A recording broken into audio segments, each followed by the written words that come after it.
The other thing, of course, is that there are a lot of people who think in India that Dave is extremely cute. All right? Would you just tell us a little bit about him? Oh, he is extremely cute. I mean, he is very talented. He is doing a film right now in India, in Rajasthan, with an amazing stellar cast from England.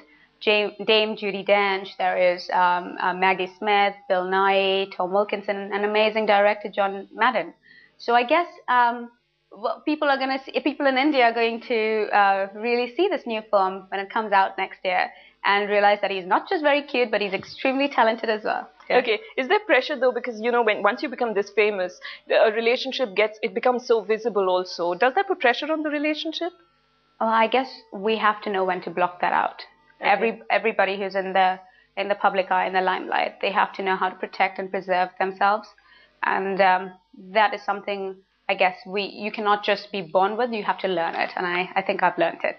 All right. Yeah. As I told you, I have a million questions to ask, but your manager is indicating to me that you're in a rush. So I'm going to quickly tell you that I tweeted this interview and viewers have sent in a couple of questions. Adit Singh Ji says, Freida, will you ever become a blonde?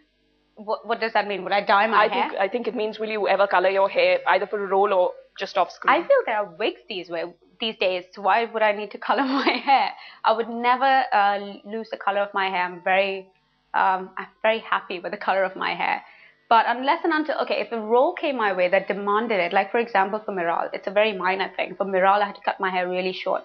It broke my heart. But I could completely see why it helped, because it got me to look a lot younger. It got me to look a lot more like Rula. So I guess for a character, if the character really demanded it, and if it wasn't something that I felt that I would regret later, I would do it. For me, my best example is Charlize Theron.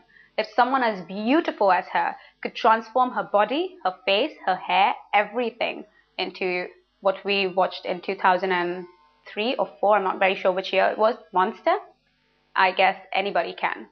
Insanely inane asks, but he's curious about what he calls your newfound accent. The newfound accent? Yes. Well, I feel, okay, let's address this way. A lot of people, when they go outside of India, they need to realize that the accent that we use in India is amazing. First of all, I have not changed my accent. I've just gotten a lot more clear. Okay.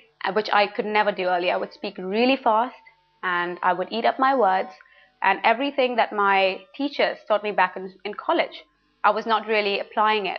And that's when I realized that when I went abroad, people wouldn't understand. They would keep asking me, what? And you don't want to be treated like that. You want to be understood on the first go itself. So I guess it's better to speak slowly and to pronounce every word and to complete every word.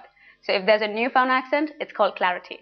All right, so that's it. I mean, I've not met you before, Slumdog, so I really wouldn't know. There's no twang or anything that... Do you hear a twang? You and I sound very similar in my opinion. Yeah, we do? Okay. Exactly. All right, well, I'm flattered by what you just said. Freida, it's wonderful having you on the show. Thank you. I have to say that on behalf of all the Indian viewers watching, that India is also very happy for you, and I do hope you realize that. Great. I think I'd realize that all the way. Thank you so much for joining me on the show.